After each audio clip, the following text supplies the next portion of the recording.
Chess is by far the most popular board game internationally. It is the #1 best-selling board game in the world, and because of its historic influence, is arguably the most culturally diverse board game ever. The game has played a role in wars, political battles, and diplomatic exchanges in its time, playing an especially important role in the 1970s, in the midst of the Cold War. The 1972 World Chess Championship match was hosted in Reykjavik, Iceland, between Russian-born Boris Spassky and American Bobby Fischer, two extremely talented chess players during the Cold War era. The match was at a time when tensions between the United States and Russia were extremely high, making the atmosphere around the game extremely politically charged. This match served as a major opportunity for the United States to gain a psychological advantage during the Cold War, as although the Soviet Union sometimes fell behind when it came to weapons or support, it maintained almost complete dominance over the chessboard for decades. This was all changed after Bobby Fischer was able to decisively win the match, demoralizing the USSR and strengthening the United States' global hegemony. His win also led to an increase in popularity of the game, especially in the West. As the game's popularity continued to grow after the World Championship, a new generation of chess players took over the game, and as technology became more advanced, society found other ways to innovate around it. These ways being the development of chess-playing computers, adding a new aspect to the historical board game, turning focus away from traditional chess and onto an intelligent system stronger than any human had ever been before.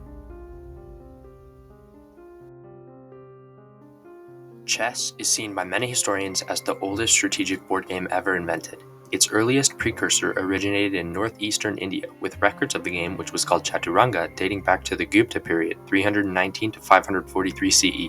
In this game, different pieces had different abilities, and victory involved the capture of the king, not unlike modern-day chess. The game spread further to northern India, Pakistan, and Afghanistan through the Silk Road, where new pieces and rules were added, becoming a mixing pot of different cultures. The Silk Road provided countless opportunities for traditional games and ideologies to be shared by cultures, and is one of the main reasons that chess became so popular and well-known. The game continued spreading west, south, and north, each new culture adding to it. By 750 CE, the game reached China, and by the 11th century it reached Japan and Korea. Through Persia, the game made its way into Europe, and Muslims brought the game to North Africa, Sicily, and Spain. It was even carried as far as Iceland by the Vikings. In 900 CE, Abbasid chess masters composed works on the techniques and strategy of the game. By the time the 15th century rolled around, the game had evolved into its modern variant, as the last rules, castling and pawn en passant, were added. In the 19th century, competitive play was created. The first ever World Championship was contested in 1886. The Cold War began in 1945 after the surrender of Nazi Germany, causing tensions between the United States and the Soviet Union to skyrocket. During the Cold War era, the title of the World Chess Champion passed from Soviet player to Soviet player for decades. The Soviet Union dominated chess at a professional level for years. The game had began to play a central role in Soviet culture. Chess was used for military training, and players were regarded as equals to politicians and government officials. Chess became a way to play out of the real-world conflict between the East and West. Because the strategic board game was directly linked to intelligence at the time, the USSR used the game as a form of propaganda, showcasing the society's superior intelligence. Chess gained popularity in both East and West during the Cold War, all because of the game's heightened importance in global society and showcasing the national superiority. The simple board game had been transformed into an arena of culture and ideological conflict. Chess players became national heroes and celebrities in the USSR. One example of this can be seen when looking at two famous chess players, Anthony Karpov and Viktor Korchnoi. Karpov, the more successful of the two players, is portrayed as 30-year-old chess champion, a member of the Communist Party, and a representative of Soviet ideal. He's portrayed as diplomatic, intelligent, and generally mild man outside the chessboard. Viktor Korchnoi, another chess player, is represented as a 50-year-old renegade who defected from the Soviet Union in 1976. The Soviet propaganda portrays him morally sick and diseased. This showcases the extremity and importance of chess players as representatives in Soviet culture and ideals. After the start of the Cold War in 1947, the world was quickly divided into two global superpowers, Communist Russia and Capitalist USA, and international affairs became almost black and white. The two sides stockpiled with weapons, with threat of use hanging between them, however never engaged directly in combat. Tensions between the two were never settled on the battlefield, and so resurface in unlikely spaces, one of these being the chessboard. On June 22, 1972, Boris Spassky, former world chess champion and celebrated Soviet chess player, was to play Bobby Fischer, who from a very early age demonstrated his immense skill for the game, winning the US Chess Open in 1957 and the US Chess Championship. The two would play for the prize money of $138,000 and the title of World Chess Champion.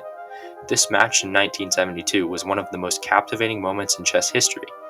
The match occurred in the neutral location of Reykjavik, Iceland, and tensions could not have been higher. Fischer and Spassky would play a 24-game tournament, as was tradition in the World Chess Championship. The final score of the tournament was 8.5 to 12.5, with Bobby Fischer winning. This loss of Boris Spassky caused the Soviet use of the game as propaganda to backfire, and the event served as a major psychological and cultural blow during the time of conflict. Although this chess match was regarded as one of the most spectacular and now is one of the most famous matches of all time, it was what happened after the match that would have a real impact. This match would turn chess upside down, causing a massive increase in the Western popularity of the game, eventually leading to innovation and technology within it. This innovation turned focus away from traditional chess and onto AI systems stronger than any human had ever been before. The match also impacted various aspects of life itself during the 1970s, including the historical role of chess in diplomacy, and bolstering international relations and national identity. The first program capable of playing chess was published on paper by Alan Turing in 1950. However, because interest in this part of the game was extremely low, the development of AI in chess was not very well known or developed. This all changed after the 1972 World Chess Championship, as the popularity of the board game skyrocketed.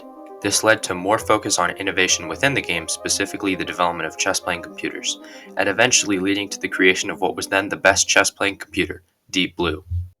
This supercomputer was eventually able to beat Grandmaster and world champion Garry Kasparov. This victory over the world champion was described as the single most historic event in the history of chess by Daniel Edelman, a Grandmaster and editor of the American Chess Journal.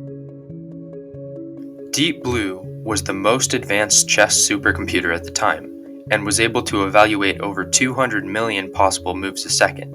It used a series of complex mathematical equations and logic expressions to find the best move. Kasparov, after the game, stated, "I was playing against myself and something I couldn't recognize." Although Deep Blue won, the match was extremely close, the final score being 3.5 to 2.5, wins counting as 1 whole point, and draws counting as 1/2 of one. The moves that Deep Blue made were read off a 1.4 computer and repeated on the chessboard by an interpreter.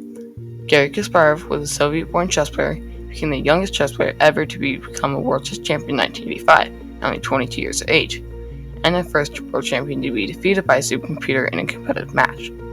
In 1996, Kasparov defeated the supercomputer Deep Blue in a competitive match, and a rematch was arranged next year. Deep Blue's intelligence was upgraded and was able to defeat Kasparov in a competitive match easily. He retired in chess in 2005, however still produces books on chess and his experiences in the field. The 1972 World Chess Championship caused growth in the overall popularity of the game. This caused innovation within the game that led to the development of AI systems smarter than any chess player had ever been before, turning focus away from human players to supercomputers such as Deep Blue and nowadays Stockfish.